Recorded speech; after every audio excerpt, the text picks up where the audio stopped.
Hey, hey, hey. Welcome aboard, everybody. It is Monday. It is Memorial Day. And this is Back to the Window with Scott and Scott. I'm one of those Scotts. I'm Scott Steen, lead handicapper at WHINERS.com. I'm your co-host, Scott Reichel, senior handicapper over at WHINERS.com. That's right. We get together every single day, Monday through Friday, and try to guide you in that journey to head back to the window and cash those winning tickets. That's what it's all about, baby. It's all about. So we would appreciate it if you'd take a minute to smash that like button. Just pound that thumb. Get your aggression out with your clicks right there. And of course, don't forget to get subscribed to both of our YouTube channels, the Winners and Winers YouTube channel and the Max Wagers Network channel, Max Wagers Network, where you can find great content all day long, Monday through Friday, noon. Sean Higgs doing midday money. 1 o'clock, it's the plus money, honey, bringing you morning wood with Allie Burns. 2 o'clock, me and Chris doing just parlays. 3 o'clock, I sprint across the complex, get into Studio B and do this show with Scott Reichel as we head back to the window. 4 p.m. is soccer from around the globe with Sean Miller, bringing it all home with game time decision with the the Earl brothers, Nick and Tim, along with Detroit Lenny at 5 p.m. So, yeah, there you go. Great lineup, Scott. I just have it on in the background all day long. Yeah, either way. Whatever works for you. Solid endorsement, Cotton. Thanks. I'm not going to tell you how to live your life, Terrible. You would be terrible an advertising man. Thank you. Coffee's for closers. Put that coffee down. One of my top 3 favorite scenes in any movie. Really? The movie's kind of Oh, you know the scene I'm talking about? I was going to say, what are the other 2? Oh, wow. That's a. You said top 3, so I thought you had 3 ready to go. No, I don't. How about Tar in the Roof in Shawshank Redemption? Okay. And do you trust your wife? Do you trust your wife? Exactly. Yeah. And let's call it the whole ballroom sequence of the Blues Brothers. Okay, for a second, you said the ballroom sequence. I thought you were going to say Dirty Dancing. No, okay. Easy. Easy? Okay. It'd kick me off the show. No, that's the Orange Whip. Yeah, Orange Whip? I know what you're talking about, yeah. Hey, JC Stone wants to know if we get overtime for working holidays. No. As my dad used to say, you get your reward in heaven, son. They don't call it undertime. They don't call it undertime. No, but all of our underbets are screwed since we have to work overtime. But no, it's a day. It's a day for us. We get. What else am I supposed to be doing? Basically, we get 4 days off a year. It's the All-Star break. I don't even get off then. I'm still making daily videos.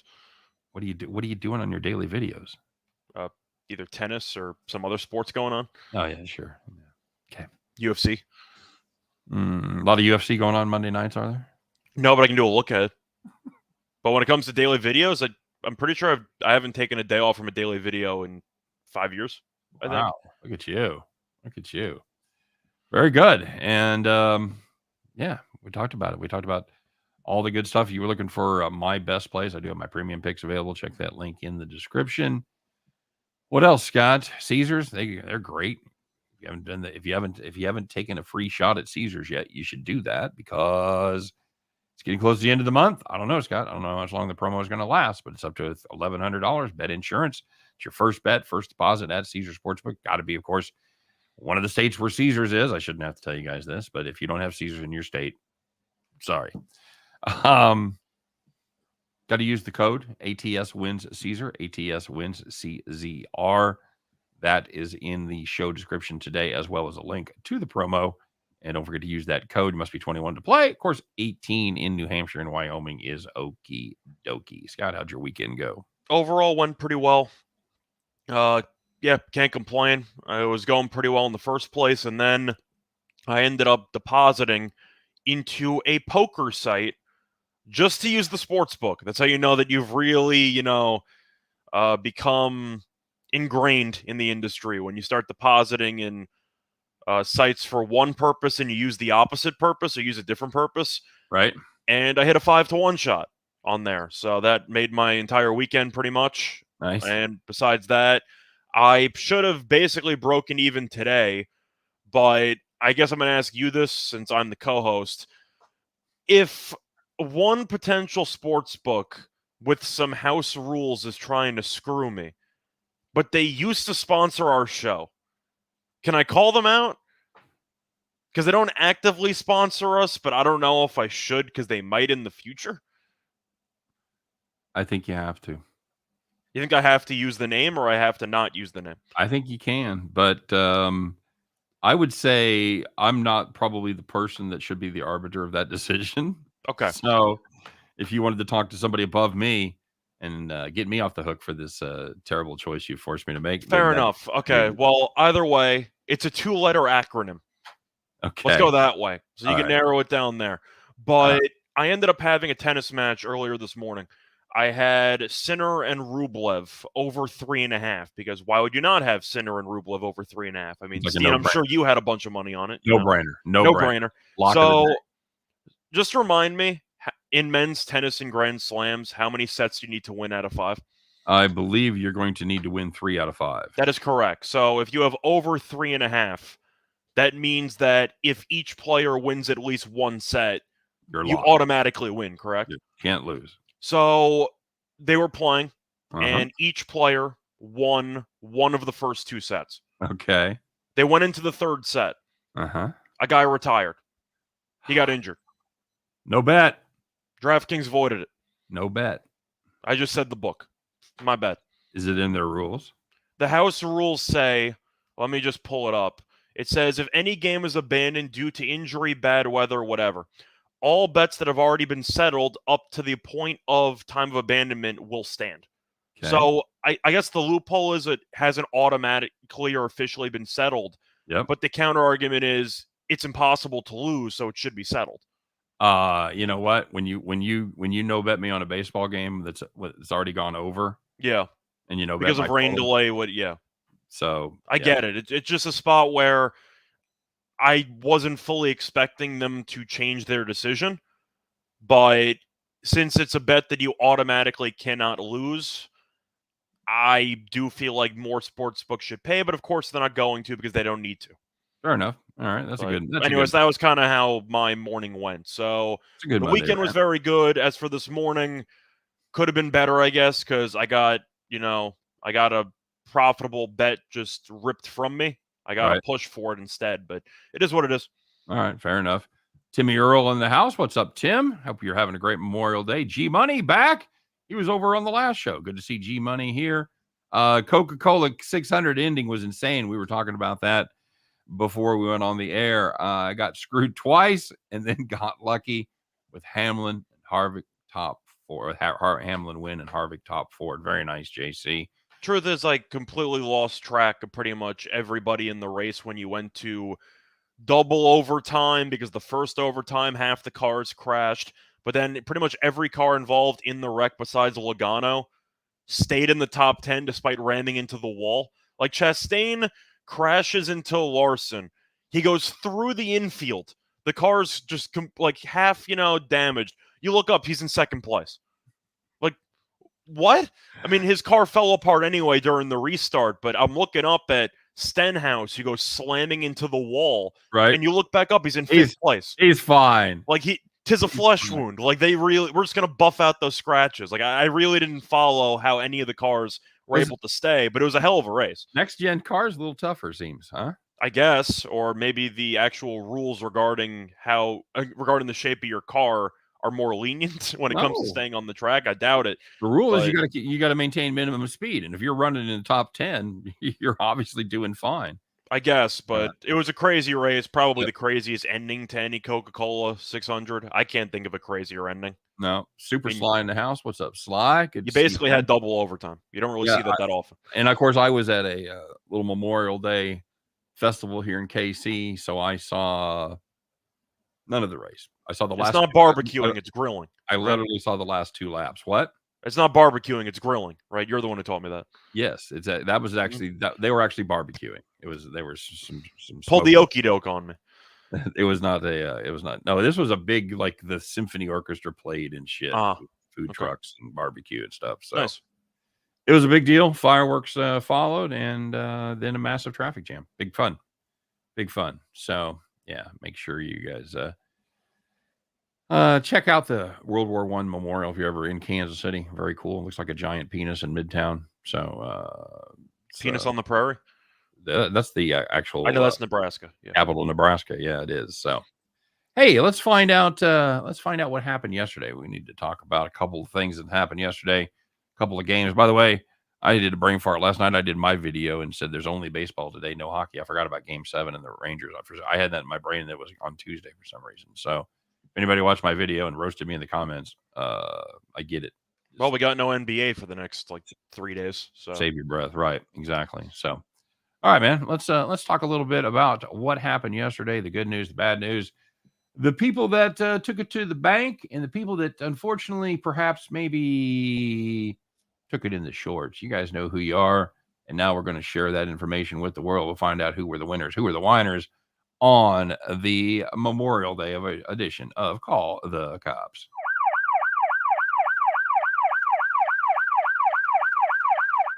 All right, well, we're going to start off in the NBA, and perhaps you saw that game last night, Scott. Maybe you were like me. You had the over. Maybe you didn't get a great number like I did. I had it at 195.5, but maybe you had it 196.5. Wow, you think that mattered? It certainly did. Celtics Heat over 196.5. All they needed, 40 points, Scott. 157 through 3 at game handicapped absolutely correctly. Need 40 points in the fourth quarter, kids. That's it. Nope, can't get there. 21-18. Struce tried to hit another miracle to put everybody over at the buzzer. Couldn't quite get there. Well, not quite the buzzer, but yeah, couldn't get it home.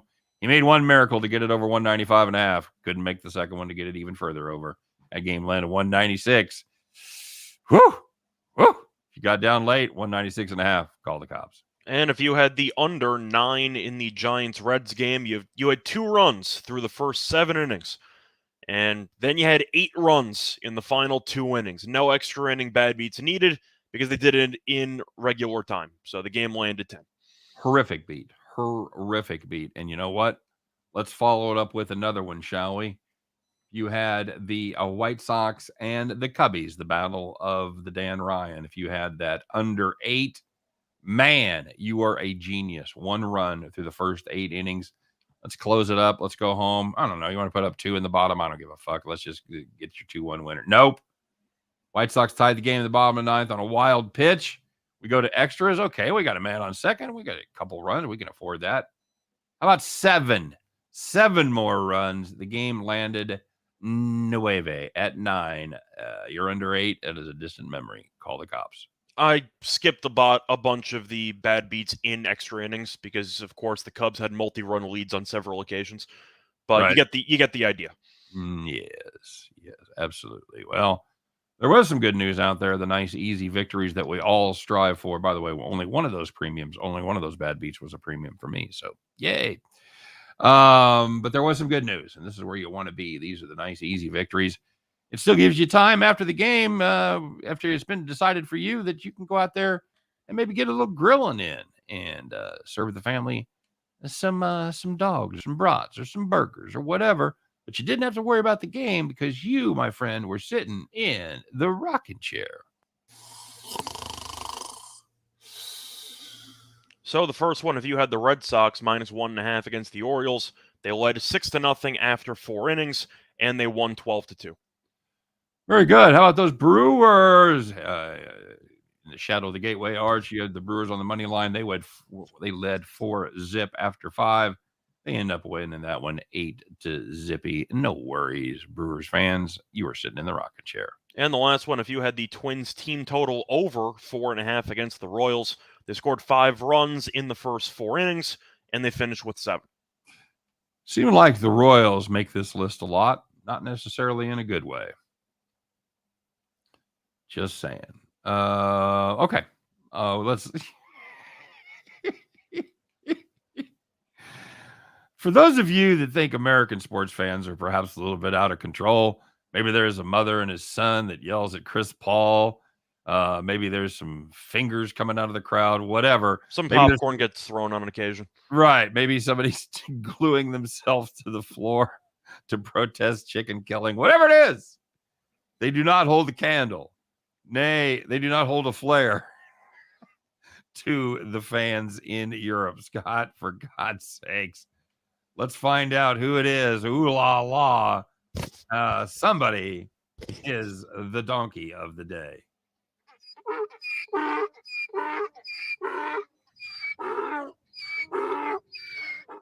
All right.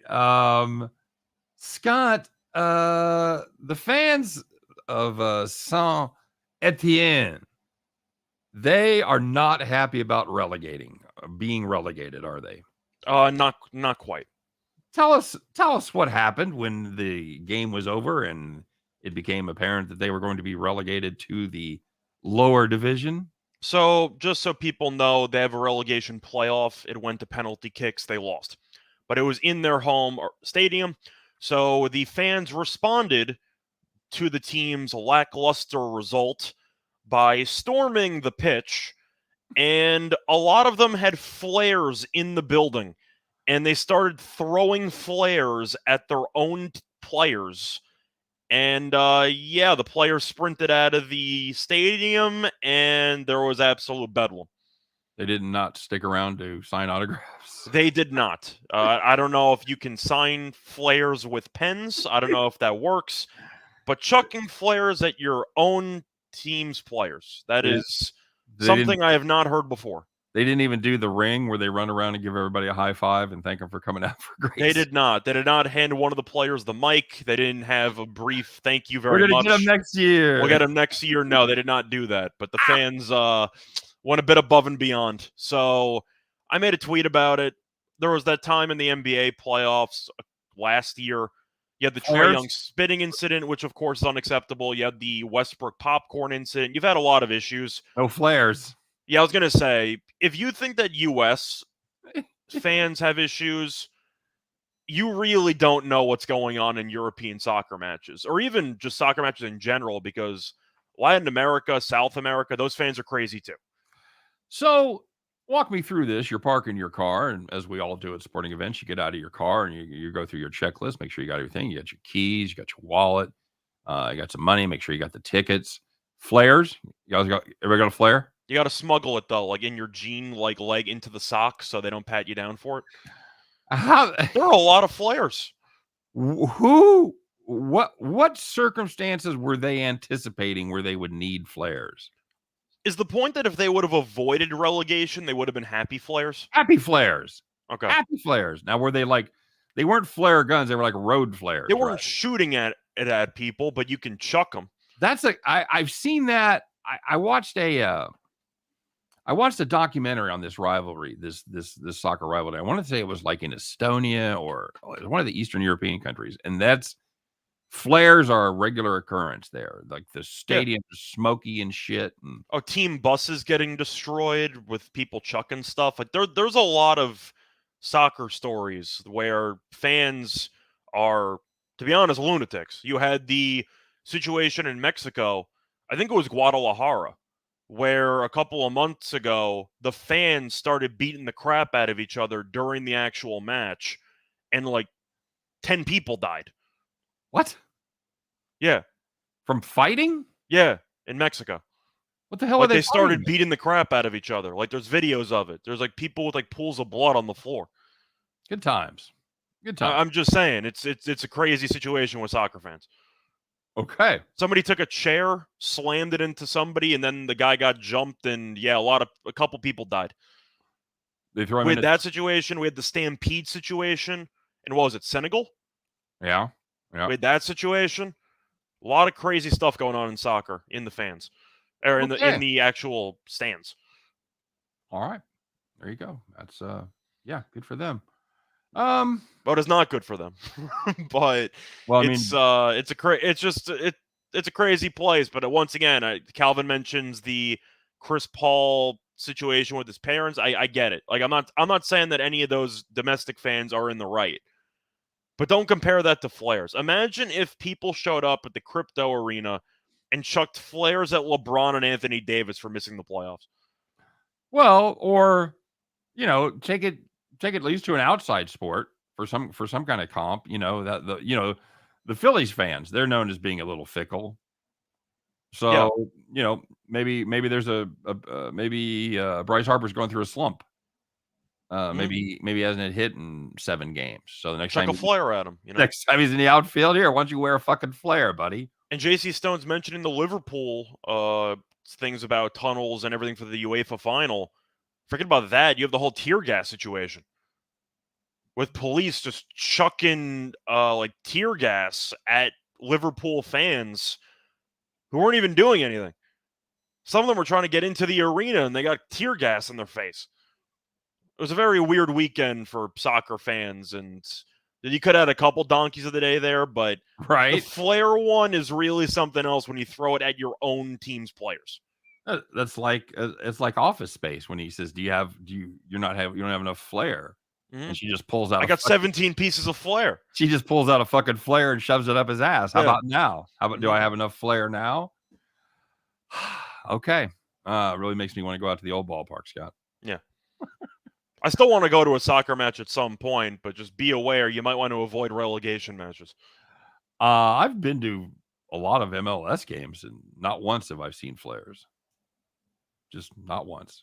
I'm trying to think of where I've heard flare situations. Of course, you have this one. Right. I think Turkey had a situation. Okay. Might have been with Shakhtar, maybe. I'm not sure, but I'm pretty sure Turkey had a situation. Yeah, you occasionally see some flares or riots or whatever. Fans are crazy. Fans be crazy, Scott. They are. Hey, odds makers, they do a pretty good job, but every once in a while there is a result that just does not match up with the line of that particular game, and we have to ask ourselves, Scott, the odds makers, guys, seriously, what are we doing here? Maybe it's a holiday weekend. Are you drunk? Well, this is a fine story. It just doesn't compare to flares. To quote Sinead O'Connor, nothing compares to flares. But in the Blue Jays Angels game, the total of that game was 8.5, Scott. You didn't have to wait long for a result if you were playing the total because they put up 12 runs in the first 3 innings. Now, they did slow down a little bit as the Angels, of course, had to take a beat. That was the premium there, of course. Game ended 11-10, 8.5. Odds makers, what are we doing here? Well, when each team scores more than the overall game total, I consider that a rocking chair. It's a good sign. That's a good sign. That's the rockingest of rocking chairs right there. So let's check in with the comment section here.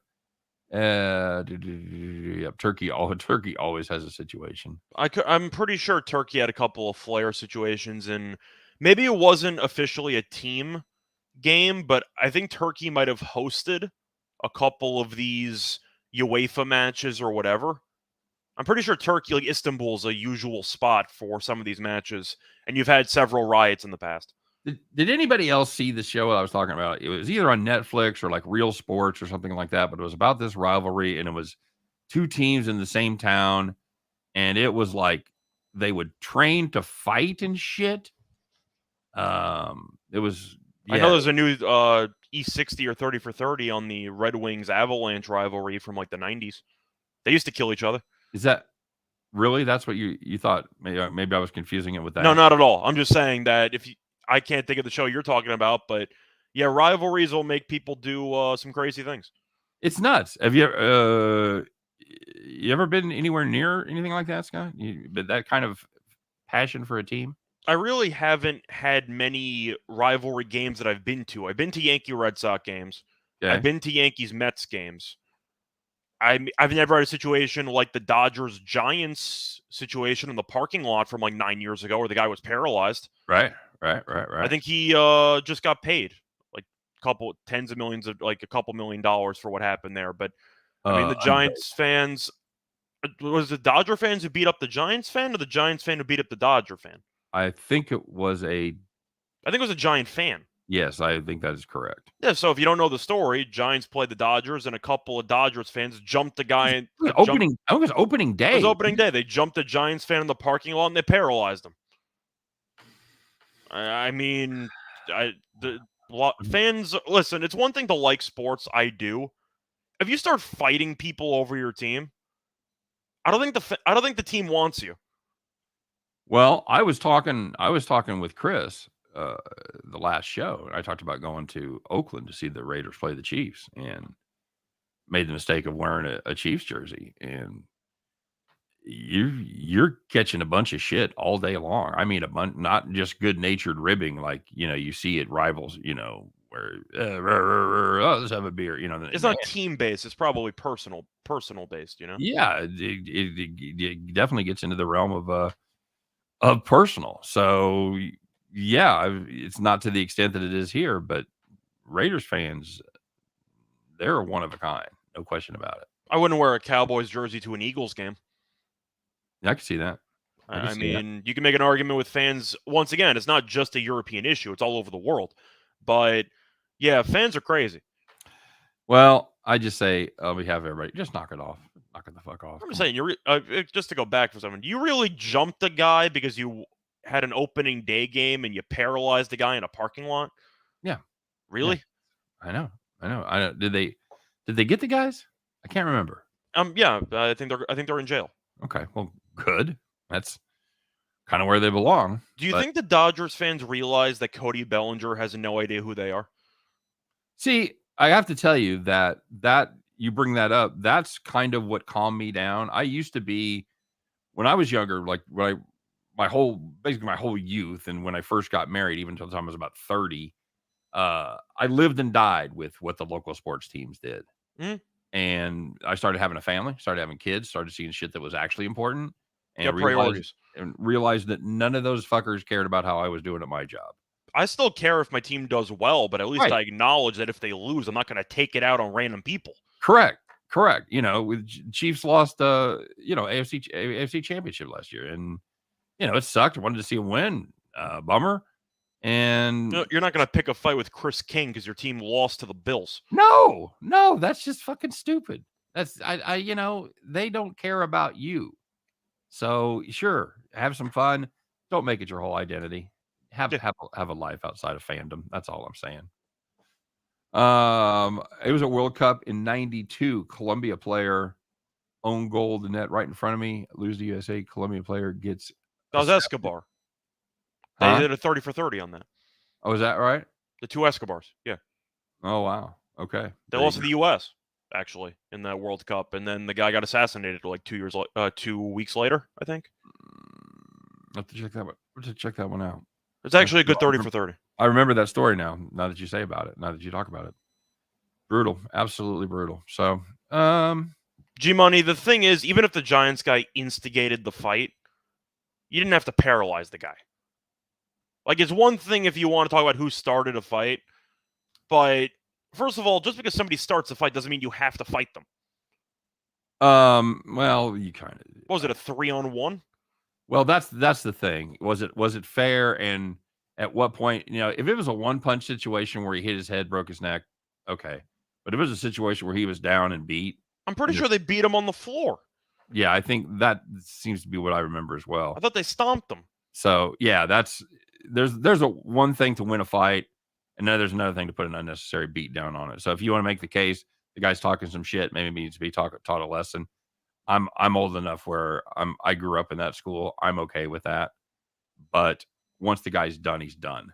So. See, G-Money, that's also a point, though. You can make an argument that, people won't get hurt if they don't start anything, but based on fans, the point we're trying to make is somebody's going to start something from one side or the other, especially when you're selling alcohol at the venue. That's just how it's going to go. Right. Yep, that's the way it is. Well, I mean, we really need to stop drunk driving. Well, you have bars. So if you serious, though, if you want to actually stop some of these issues with fans at stadiums, maybe you should stop selling alcohol. Yeah.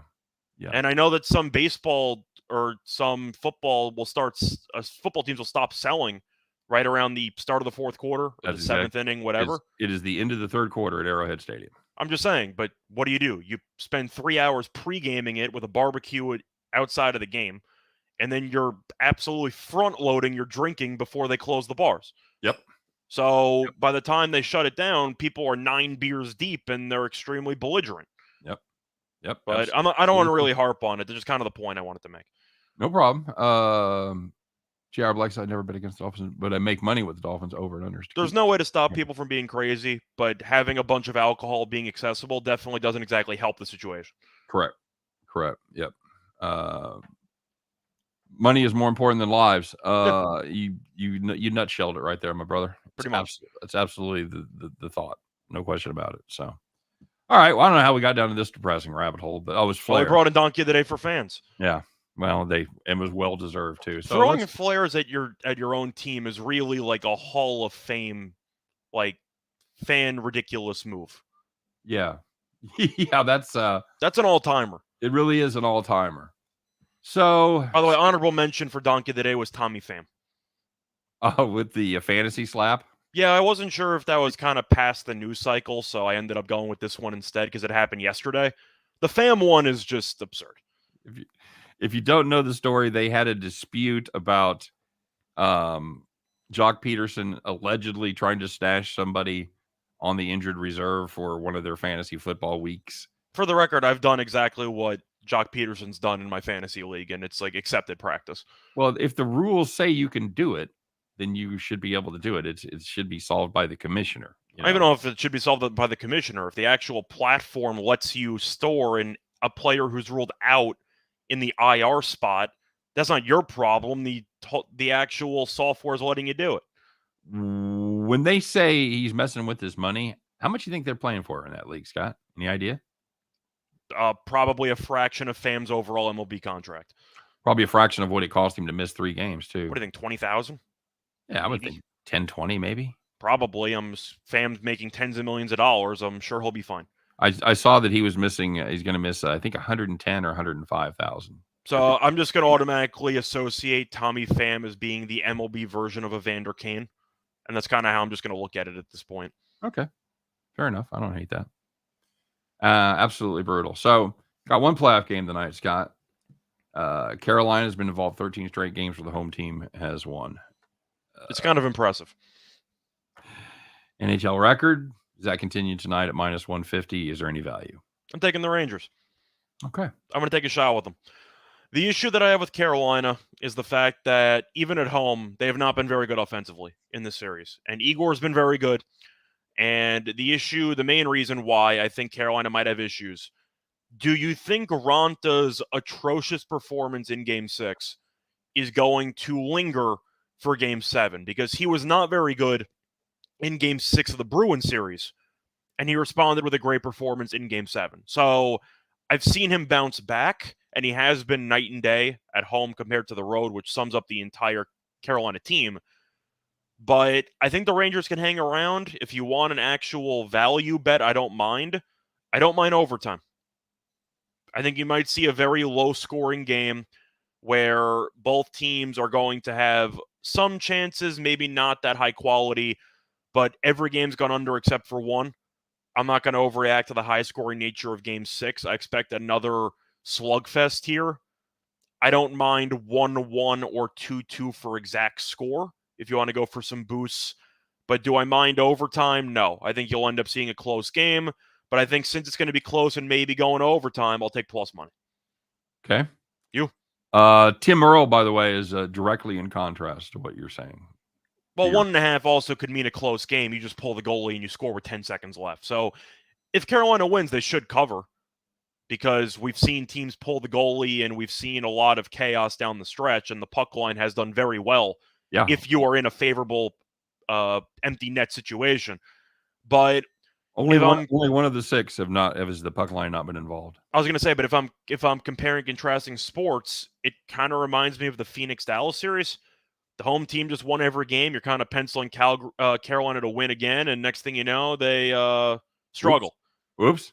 Now, it wasn't as bad because Phoenix was talking shit, and that came back to bite them. Carolina hasn't done that. Right. But if you're asking me, do I want to take plus money with the significantly better goalie in a must-win game, I kind of do. Okay, fair enough. That's legitimate. That's a legitimate theory right there. Once again, I don't mind Tim's play. We're both going for plus money. I mean, we're just looking at where the value lies. I don't think there's any value at minus 150. Chris and I talked about this. The home ice. Is it just a statistical aberration? Is it all about that last line change? Why would a home ice advantage be like that? I have no idea. I Okay. mean, from my entire lifetime, home ice advantage has meant basically nothing. Okay. And it seems like the NHL and the NBA have traded places where home court doesn't mean anything, but home ice now means something, and I'm really just confused. Okay. Fair enough. Ninja says Celtics in 6. Celtics win the championship. Prop bet. I might have to hedge my Warriors bet. I have a potential dilemma. I was rooting for Miami in Game 7 because I think we would agree Golden State would have beaten the crap out of that Miami team. Yep. The way they were playing, no question. And Miami was limping down the stretch. Right. But you're looking at Boston. They have a couple of days off because Game 1's Thursday. I think Boston's a bad matchup for Golden State. But I'll tell you what, though, as the playoffs have progressed, I've become less impressed with Boston. Right. Because of their brutal offensive execution down the stretch of games. It is hideous at times. Yeah. But do I think that Just, the Celtics just are going to win? just away last night. I was going to say, you look at how that game unfolded. You can argue if Jimmy Butler should have taken the 3 or not. Let's avoid that for a second. Where do you come down on that? Truth is, I was fine with it. Yep. It didn't bother me. I understand people arguing, go to the rim, do whatever. Miami was on fumes. You have a shot to go for the win at home. You're looking at your overall team. Besides Adebayo and Butler, your team was awful from top to bottom. And if you ignore Butler, you keep Adebayo's good numbers. If you take Butler out, Miami shot 32%. So do I think they would have survived overtime? No, I didn't mind it. No, I mean, what are you doing? You're gonna drive for overtime at best? You get drive for overtime at best while giving Boston the last shot. Yeah. And people say, well, why didn't you take Horford to the hoop? You know, Horford was sagging off for a reason. It's because he knew Butler wanted to go to the rim. Right. So Butler, I would have had an issue if it was a contested 3-pointer. Right. Which it was a little bit at the end, but it was a makeable shot. That's what Chris and I were talking. What do you think? What percentage do you think your 3-point percentage goes up when it was uncontested versus somebody in your face? 10%? I'd say uncontested, probably around 10 to 12. I'd say somewhat contested, maybe 5. Okay. All right. So because that's the argument as well. He's not a 3-point shooter. He's only 3 for 10 in the game. He's not a guy that shoots 3-pointers. And I'm saying if you're uncontested, I think you go for the dagger there. I'm fine with it. I'm fine with it. Wide open, let's take a shot. Miami, I thought, had no business being in the game in the first place, and Boston really handed them every chance. I give them an 11-0 run to almost in the game there. Just saying, when you're the inferior team for roughly 44 minutes, I don't trust you in overtime. Yeah, that's hard to argue with for sure. But to go back to the point, Boston has really had issues closing games, and we know that Golden State is one of the best teams at executing down the stretch. Yeah. So if you want to talk about what I think is going to happen in the series, I like Golden State's chances more after watching Boston for the last couple of days, but I do think it's going to be a 6 or 7 game series one way or another. Looking forward to it? No. I'm sweating my ass off for it. I mean, I got a 43-1 ticket on Golden State. Hit everything else? Yeah. It's the last thing I got. And it's a free bet, so we'll see what happens. Oh, so you don't lose anything. No, but the point is, do I want to hedge for a guaranteed 20-1 profit? I could do it selectively, where Boston, from what I've seen in the playoffs, has really been awful in game 1s of series. So just hope Golden State wins game 1, take Boston at maybe 2-1, and go from there. We'll see. Yeah. But does it concern you at all that even though Boston has been very good on the road this season, Golden State is undefeated at home in the playoffs and Boston's 5-4? It concerns me if I'm a Boston fan. Yeah, absolutely. Just saying.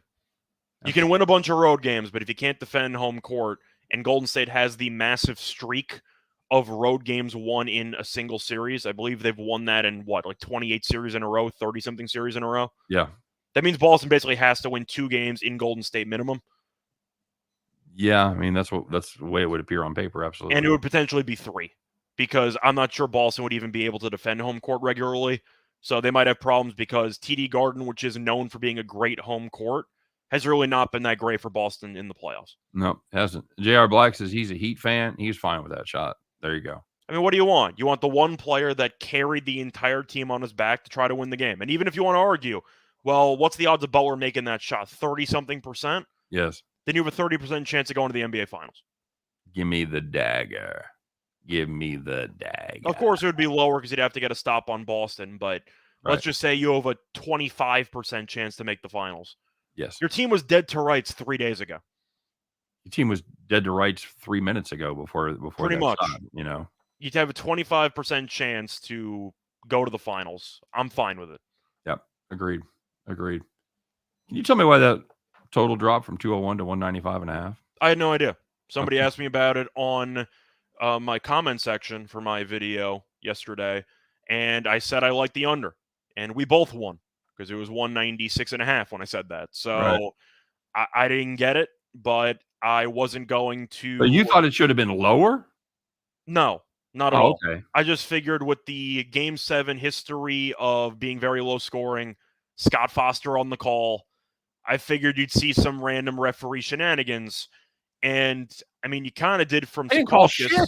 They kind of did from Secaucus because they took away 3 points 10 minutes after it happened. Yeah, that was weird. No, So, were you surprised how loose they called it in the fourth quarter? not really. I thought there were some drives where you definitely could have called some fouls. Of course, but I expected that to be the case. It's Game 7. You know, rub some dirt on it. That's usually what you hear for cliches. That's why Game 7s are that historically low scoring. But I think it's part of the reason was they just didn't expect Butler to go for 47 again. They didn't expect Derek White to have 20-something points again. Yeah. Super Slices, I don't mind Jimmy Buckets taking that shot. What a terrible shot, though, wide left and short. Yeah, it wasn't it didn't rim out. It didn't rim out. It had really no chance of going in based on the form itself. But once again, if you're going to mess up on a shot, that's not really my concern. The concern is, do I think that the shot itself was fine? I do. I did not have a serious issue with it. JC Stone says take Boston series 4-2 and 4-3. That's if I want to go for a middle. Truth is, I would rather do that after Game 1. But to be honest, I don't really want to find a situation where I could Polish middle myself out of a couple $1,000s. Right. So I'd rather just take the guaranteed profit. Okay. But I want to ask you, though, assuming that the game does go to overtime, do you think there's any chance Miami pulls that out in overtime? Because I think it's slim at best. No, although I can see how you could make the argument. I mean, yeah, they look gassed. That Boston mentally would just be out of it. Well, and they just gave up that run. So obviously Miami had a run in them. But you and I and everybody out there has seen basketball games many times where you're able to get close. You're able to either tie it or get within a couple after being down big time, and you just can't quite get over the hump. Yeah. You've used everything you could to tie it, and you just don't have that one more in you. So I'm fine with the shot. I'm fine. I'll let him take that shot every single day. You want Butler shooting it. He got a decent look. Right. So, whatever. Marcus Smart almost screwed it, single-handedly screwed it up late. Yeah. Yeah, I'm not a Marcus Smart guy. And if you want to ask why I think Golden State has a good chance to win the series, it's because of Marcus Smart. It's because when Boston's offense gets so stagnant late in games, Marcus Smart tries to play hero ball and he never makes any shots. No, he finally realized late there that he couldn't make any threes and started. And yes, he had 24 points, but I really want you to break down his point breakdowns per quarter. And I can guarantee you that his field goal percentage in the fourth quarter plummets. Oh, sure. He does not make big shots. It's just not who he is. Yep, agreed. Any baseball game you want to talk about before we get to the play of the day, before we get to the farm? I had a play in the Tampa game. Line has moved pretty, I don't want to say handily, but it's moved maybe 10 cents. So that's decent in itself. Besides that, I'll tell you what, I'm looking at Boston team total over again because besides the one game they screwed me on against Giolito, they've been crushing the ball. It's a high team total. It's about 5.5, but do you trust Baltimore's pitching in this matchup? Because Boston's been absolutely just raking. Yeah. That's and they're we talked about that. The bullpen is on fumes, so no, that could definitely cascade for sure. I don't mind Oakland first 5 maybe against Houston tonight. If you want to go maybe first 5 under with Valdez and Blackburn, I don't mind that. Yeah, but that's another one I'm looking at. I did like the over. Keep an eye on the wind. I talked about that during the show with Chris. If you're east of the Rockies, there's a good chance there's a double-digit wind blowing out. Yeah. Coming out of the southwest. You saw it in Chicago, that game 7-6 in the bottom of the 8th. Got wind in Detroit, that game 6-5 bottom 8. So those are both flying over. So I'm also looking at the Giants. I know that game starts in like 15 minutes, but you got Webb against Gibson. It's mostly just fading Philadelphia's bullpen at this point. Yep. Not only have they blown games, but they've used everybody, and they played Sunday night while using the bullpen and blowing another save and going extras. Yeah. The Giants have been a streaky team. They're on a bit of an upswing. I think you're getting a good price. Okay. Giants 7-2 and Logan Webb starts, so that's definitely something to keep in mind for Just sure. saying, Philly's bullpen was bad when they were rested. Now they're not even rested. I think the Giants can win this game in a variety of ways. Good point. Good point. All right, my friend. Well, let's get to it, shall we? We have one thing left to do here on this beautiful Memorial Day before we all go out to the grills and get it on. You know what it is? It is time once again. Put on your fancy red, white, and blue overalls. Maybe you got a nice straw hat you can throw on there. But get ready to do it, kids, because you know it, you love it. It is time once again to bet the farm. Moo.